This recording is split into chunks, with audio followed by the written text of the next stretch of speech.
Back in 2022, Anne Heche, Ellen DeGeneres' ex-girlfriend, sat down for an interview and warned everyone about a horrifying scandal involving children and Hollywood elites.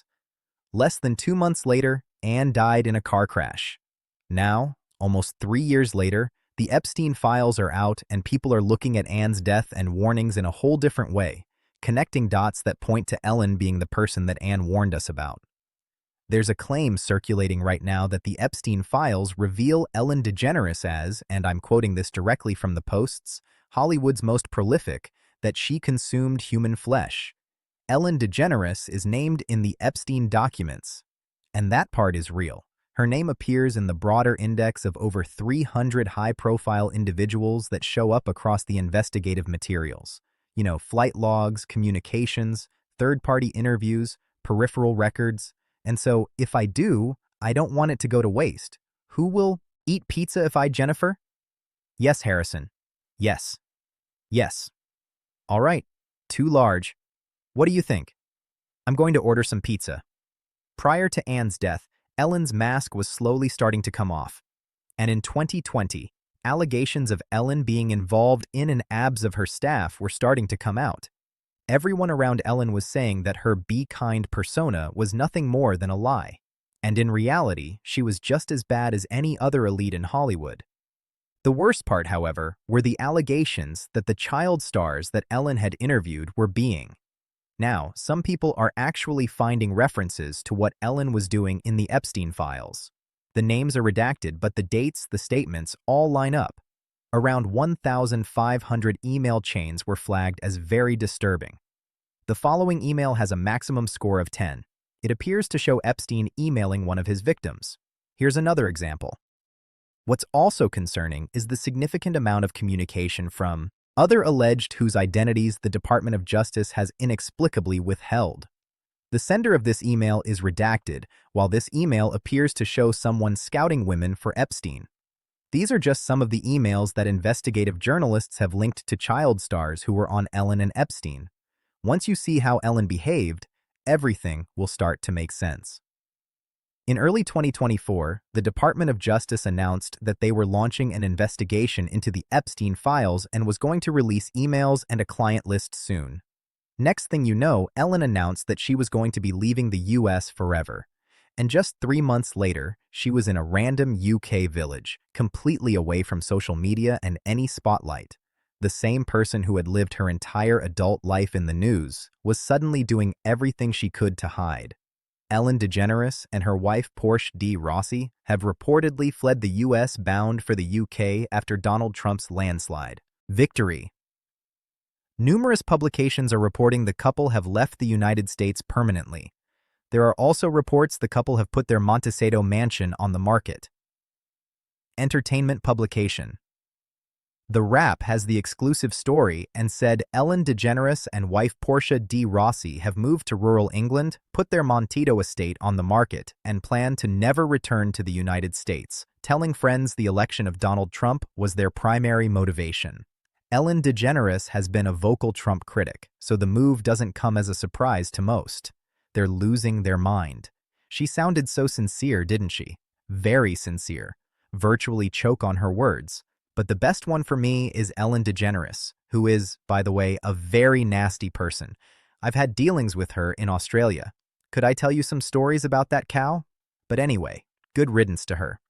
But she was quite friendly with that P. Diddy bloke, wasn't she? Well, this is why I say release the Diddy files. Come on, Donald Trump, we want to know whose name, so maybe she's hightailing out of there before all that is thrown at her as well. But what a bunch of hypocrites. And that's not all.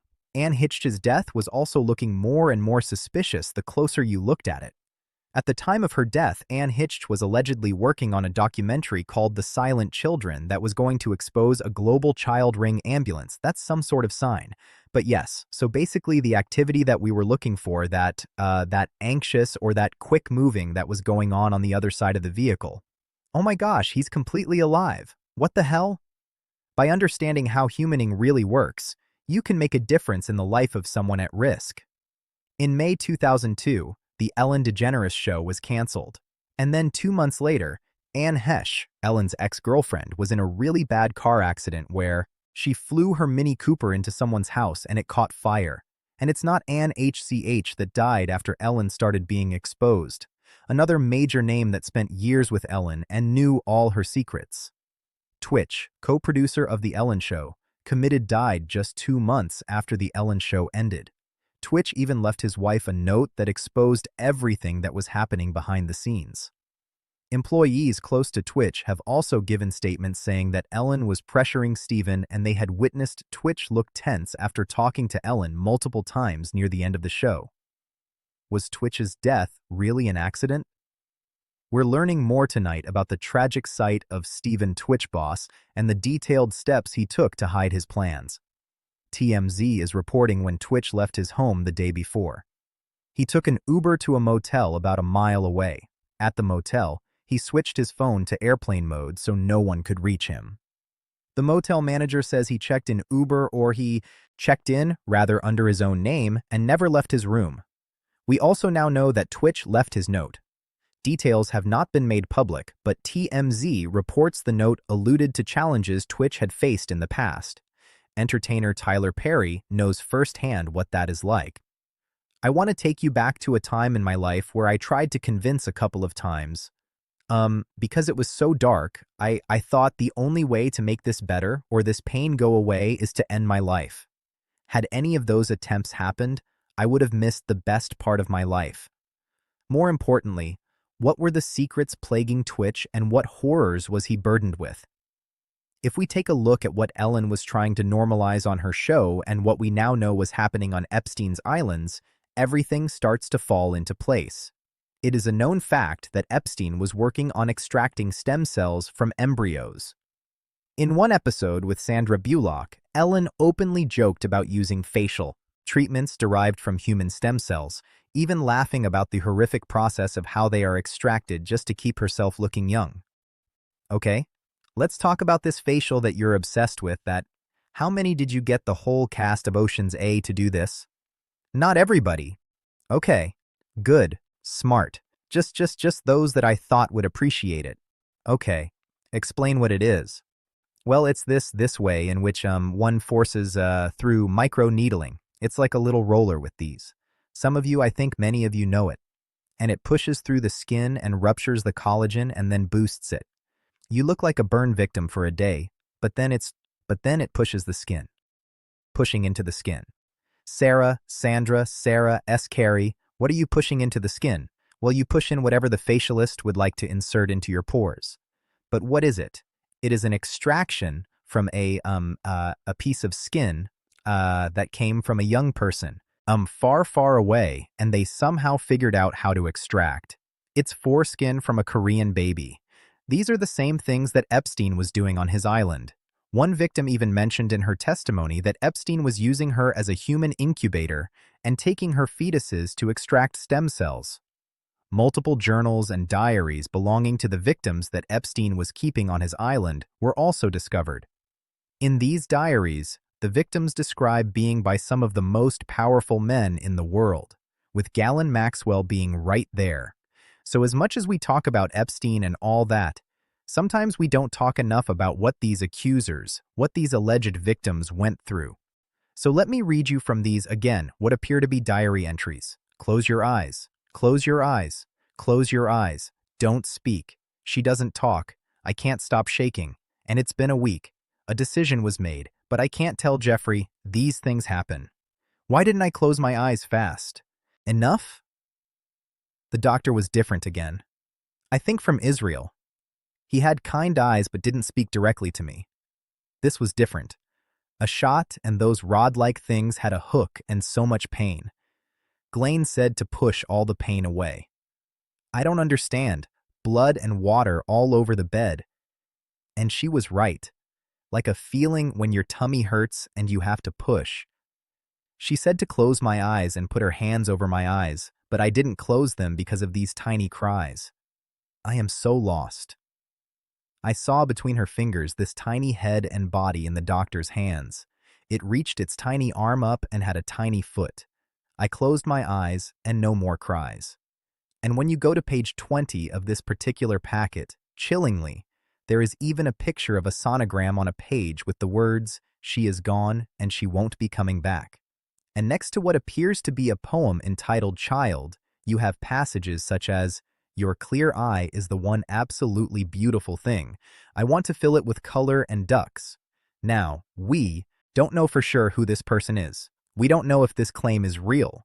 We don't know if this sonogram is the baby the person mentions. And also, we can't confirm whether any charges or investigations were launched because of the specific account or accounts, but it seems the allegation is clear, right, that she was impregnated. And as I'll get into, either by Jeffrey Epstein or maybe she was a surrogate of some kind. But the baby was taken away. And what is interesting when we talk about her credibility, at least to me, is the apparent specificity of detail and acknowledging certain personal details about Epstein. As for why all of these elites were allegedly involved in this, one theory is that they wanted stem cells that were more suited to their bodies. Political commentator Alex Jones claimed that Jeffrey Epstein harvested blood, bone marrow, and stem cells from four elites. He was running a factory for human stem cells. But the other stuff that they were doing, Wexner and Epstein at his New Mexico compound. I mean, they were doing Nazi nozzle like experiments on, aborted to make themselves live longer too. The child's half you. You're not going to get oral rejection. That's what Epstein was actually one of his main businesses, along with Peter Nygard. Oh yeah, it's much worse than just 14-year-old, 15-year-old girls that they want you to just stay in that area and never get down the rabbit hole. That's the entrance to the rabbit hole, is 14, 15-year-old girls. No. Down in the rabbit hole. Down in the rabbit hole is women getting pregnant with the man's own baby so it doesn't get generally rejected. Central African women, because they have dominant genes and the stem cells are about 100 times better, just a fact for health effects, and then woman has an abortion at 8 months. They drive of its bone marrow, its blood, and in multiple transfusions put it into the rich old men and rich old women. And that's what Peter Nygard, that's public, by the way. And not public Epstein did, though. It's leaked. He was into cloning and hundreds of babies of his in underground medical facilities as Zorro Ranch. Even if you think that all of this is just a coincidence, we have actual video footage of billionaires asking women to sell their fetuses so they can use them to harvest the stem cells. Investing in it's called SCT, which takes the egg of a young, perfect woman specimen, takes the egg and takes out the nucleus and puts our DNA in the nucleus. It just go take it out. Huh? And this is part of this genetic greatness that we don't see in any other race on the planet. These curly black women from Africa. You girls have a kind of a monopoly on this genetic perfection, and we want some of that. So girls, for $100, we would pay you for your egg. $2. So, how much do you want for it? Let's bid. I bid $500. Whoever I did, he's going to pay me. I bought about $16,000 of eggs. Yeah. If you had abortion, that's very valuable. Umbilical cord, and placenta, the period of blood is so rich with stem cells. We regard it as waste, and it actually should be captured as recycled. We know for a fact that Jeffrey Epstein had multiple doctors under his control whom he would pay to do surgeries on the victims around him. Jeffrey Epstein used a small circle of elite doctors in two main ways: for his own medical care and to control or manipulate young women around him. According to reporting on the government's Epstein files, he forced women to get specific surgeries and treatments and used doctors to keep tabs on their private medical information. This is a photo taken in Jeffrey Epstein's Manhattan townhouse. It seems to show a doctor performing a medical procedure on Mr. Epstein's dining room table. We look through about 15,000 records from the Epstein files to understand how Jeffrey Epstein cultivated and rewarded a small circle of doctors as a means of control over the women in his orbit. Mr. Epstein dictated when these women got plastic surgery, even when they went to the gynecologist. And he could also take medical care away. In some cases, you also see the doctors help Jeffrey Epstein maintain that control over these women's lives. Here's one really striking example. Jeffrey Epstein is flying back from his island in the Virgin Islands to New York with a young woman who has suffered a really serious injury. He reaches out to somebody named Eva Dubin, former girlfriend of his and the founder of the Dubin Breast Center at Mount Si. and he says, "This woman fell off the ATV and needs stitches in her forehead. Can you organize?" She responds, "Okay, Jess Ting, plastic surgeon at Mount C is standing by. Call me as soon as you land." And then you see the next day from Jeffrey Epstein, Dr. Ting put 35 stitches in her head laid out on the dining room table. The recently released emails from the Epstein files show Jeffrey Epstein was interested in genetic medicine. He paid a researcher at Massachusetts General Hospital for tests that could be used to help create stem cells. Investigators found a $2,000 invoice from 2014 for sequencing part of Epstein's genome. The doctor that he paid also provided an estimate for personalized longevity studies that would use gene editing. He told investigators Epstein was enrolled in the Personal Genome Project at Harvard University. There are even reports that several women died during these procedures and were then buried on Epstein's Zorro Ranch. An investigation into this was launched a few months ago. As Epstein's Zorro Ranch is being dug up looking for buried bodies, numerous victims are coming forward saying they had organs harvested from their bodies and would wake up in an operating theater with no recollection of how they got there. We're finally getting to look inside Jeffrey Epstein's Zorro Ranch in our state through some new photos. Epstein and his estate owned the Santa Fe County property until 2023. That's when former Texas State Senator Donald Huffines bought it. Now, these new photos of the property are from an insurance company, and they were taken when Epstein was still alive. And you can see just how big the property is. Multiple offices, cabins, barns, buildings. I mean, look at the large pool inside. Then you have a great room right there with that huge chandelier.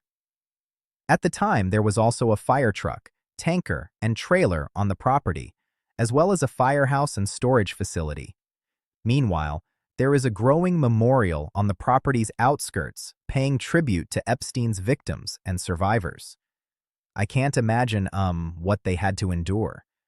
I wanted everybody to know that New Mexico was strong, that we would represent these victims, the living victims, TRA survivors. Coming back to the connection Ellen had to Epstein, investigative theories suggest that her studio set was actually designed to mirror the temple found on Epstein's private island. Beyond the architecture, online sources have highlighted bizarre symbolism hidden within her content. For instance, in March 2020, as the world entered lockdown, Ellen released a cryptic video featuring a hoodie with a red-blooded face, the same imagery later seen on Jay-Z. Did you know that Ellen DeGeneres' stage set is exactly the same as on Epstein Island, with all the couches the same color, the same soft furnishings, palm trees, window, everything to the T? And I'm like, really? Wow. And we're getting some up now. Getting some up now on our screen. Yeah, there's palm trees. You're right. Look at the backdrop behind her. Strip building here. Don't berate her. I'm not berating. I'm just saying I'm going to look further. The wildest part of the story is what Sean from The People's View, an investigative journalist specializing in Epstein, had to say about Ellen. Ellen ate her ex-partner an H-piece by cursed piece after the actress was eliminated in that blatantly suspicious car crash while she was closing in on the Hollywood childing pipelines. Investigators now confirm that after the accident, Ellen pulled to Clayman's body, locked it in her mansion freezer like unholy relics, and consumed her former lover in slow, deliberate occult ceremonies over the years. This is not some twisted modern fetish.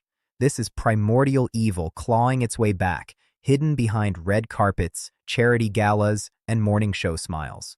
We're teetering on the edge of the abyss. One more silence, one more cover-up, and this ancient evil devour everything. Our world, our children, our future. Don't move. This is our final warning. Before we dive in, subscribe to the channel if you haven't already, and join the People's Voice Locals community to join our incredible community, support the channel, and gain access to exclusive and uncensored content. Jeffrey Epstein's Hollywood elite circle has been exposed as outright, not fringe rumors anymore. Part evidence is surfacing from the 2026 Epstein file dumps. Millions of DOJ pages packed with jerky as code for human flesh, baby pots in freezers, yacht dismemberment rituals, and eyewitness accounts of Elise eating infant remains like it's a sacrament. Here is Epstein and Woody Allen casually chatting about devouring children's hearts and crunching bones like it's dinner talk. Hollywood's elite menu gets darker with every file drop. And for those willing to dig, it's all laid out in black and white. Several emails allegedly connecting Epstein to a figure within Hollywood are being investigated. This is why Ellen is scared of coming back. Several horrifying details have been uncovered, but by far the worst secret these emails prove is that parents knew what their kids were getting into. How about this one? This is from Jeffrey.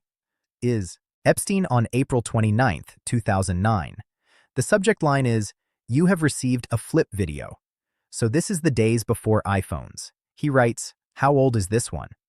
The response at 8:38 a.m. 19. Epstein writes back, "Bring it to New York, please." And then the email back to Epstein is, "She is arriving next week. How old is this one?" Yeah.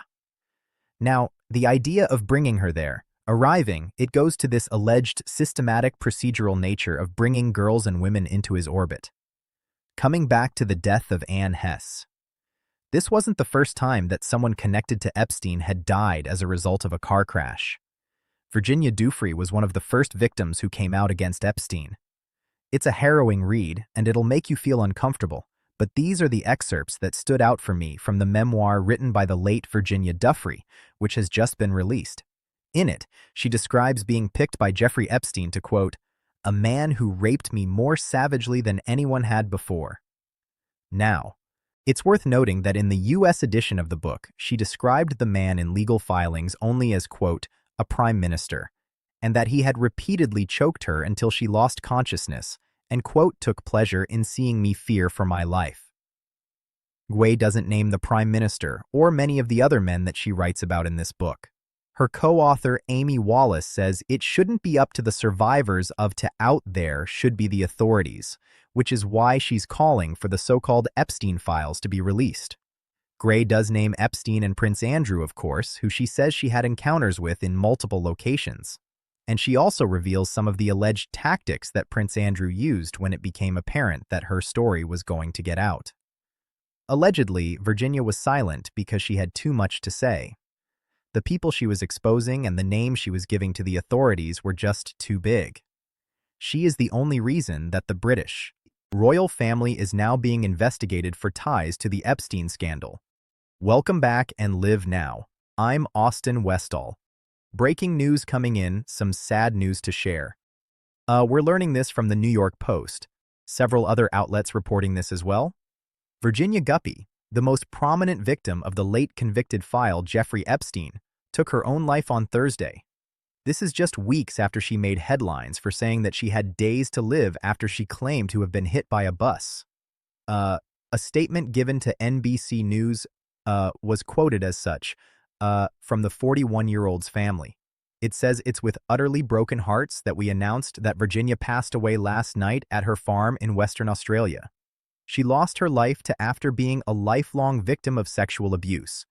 And the New York Post says that Jay Fry took legal action against billionaire financier Epstein in 2015, alleging that she was at age 16 after his ex-lover and convicted Madame Elaine Maxwell recruited her from her job as a locker room attendant at President Trump's Mar-a-Lago resort. The mom of three, according to the Post, also alleged that she was forced to have sex with disgraced Prince Andrew 3 times when she was 17, including at Epstein's Little St. James Island in New Mexico and in Maxwell's London home, where a notorious photo of her with King Charles' eldest brother was taken. The Post says the allegations became the biggest scandal to rock the royal family in a generation. Again, hearing of the sad news just within the past hour, Virginia, the most prominent victim of late convicted Jeffrey Epstein, taking her own life on Thursday. It was announced on Friday her death. Do you think we've seen the full truth of this case, or are there still key details being kept out of public view? If you found this breakdown valuable, make sure to like the video, subscribe, and turn on notifications so you don't miss future deep dives into stories that don't always make it into mainstream coverage. And as always, thank you for watching. I'll see you in the next